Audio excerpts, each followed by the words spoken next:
collected information on former Obama officials who were supporters of the Iran nuclear deal. Why would they do that? The report also says the operatives came from the same firm used by Harvey Weinstein.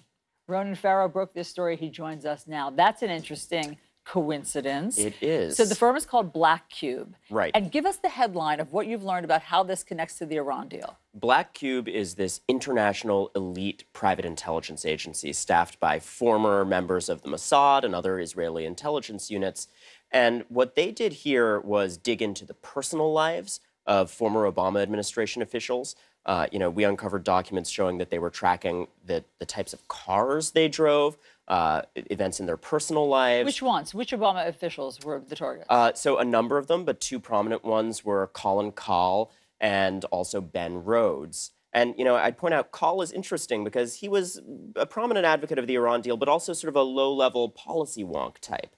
These are odd individuals to target in this vicious and personal way. And by the way, I think, according to your reporting, it wasn't just them. Their wives were also targeted. So, right, what we document here is that the wives of these two men in particular started getting strange emails from individuals that we now report were using aliases, false identities, and trying to pump them for information, essentially.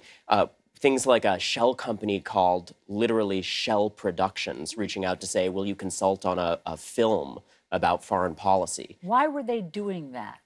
It appears that this may have been an effort to try to undermine and discredit the Iran deal. And obviously, this is coming out at a time when the Trump administration is on the verge of its next deadline to certify that deal. So there are a lot of individuals in the political scene with a vested interest in undermining the credibility of the deal and those behind it. Okay, so that leads to the burning $64,000 question.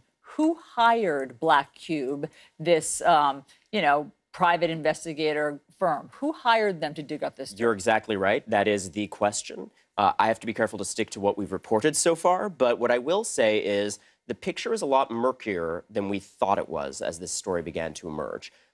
It seems at this point to be quite speculative that this was a direct hire through Obama aides. I have sources near this organization and this operation that say this was in fact done through, at least in a direct capacity in terms of who was doing the hiring of Black Cube, a private sector firm with a commercial interest related to sanctions on Iran.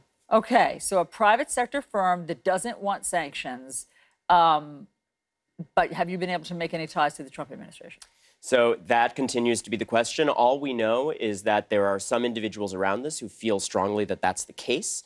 Some of the individuals targeted certainly feel that this seems undeniably political in nature. Colin Kahl said, look, this coincided with leaks in the press linking him and Ben Rhodes. Let me read that because I think that that's important, that what he thinks. So Colin Kahl said he believed Trump associates may have been involved because of unsubstantiated reports in conservative media outlets accusing Rhodes and Kahl of damaging leaks about the Trump administration. Why Ben and I? Why conjoin Ben and me, Kahl asked. Of all the other senior people in the White House, I'm least senior. It was a distinctive choice to link these two men. This isn't linking Ben Rhodes, who was a very senior official, to Susan Rice or some other senior official, or a prominent architect in the heart of the Iran deal negotiations, like a Wendy Sherman.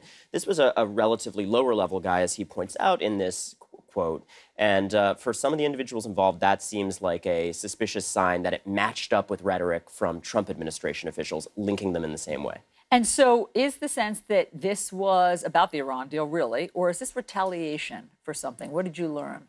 It certainly seems, when you look at the documents and what the sources around this say, that this was a concerted effort to target weaknesses in the Iran deal and those who were supporting it. I mean, this was agents who were tasked with asking question after question about whether these individuals profited personally off of the deal. Did they profit personally? There is absolutely no evidence of that.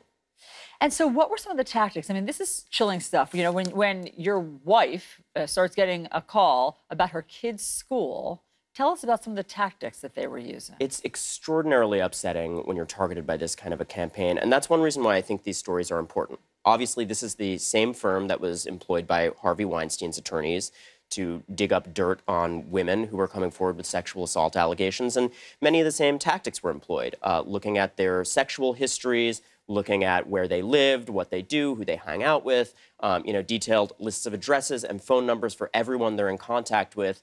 and really trying to dig up any dirt that they can find. And this is an unusual tactic to direct at policy officials, but it's really an unacceptable tactic for anyone in any walk of life. And if you're powerful and wealthy enough, it turns out you can hire people to deploy that tactic.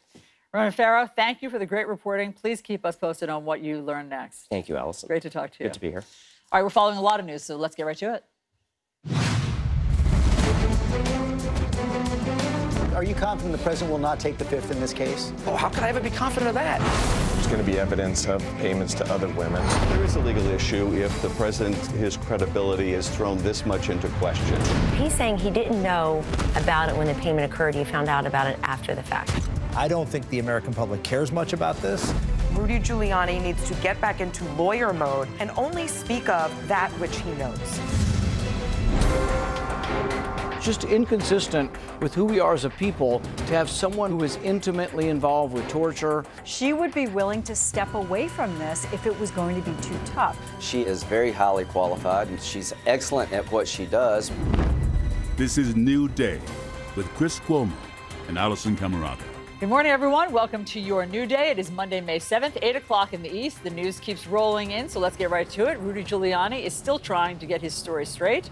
The president's newest lawyer says President Trump could defy a special counsel subpoena, and he suggests the president could invoke his Fifth Amendment to avoid testifying in the Russia investigation. Meantime, President Trump tweeting this morning in defense of his controversial CIA nominee, saying Democrats want Gina Haspel out because she's, quote, too tough on terror.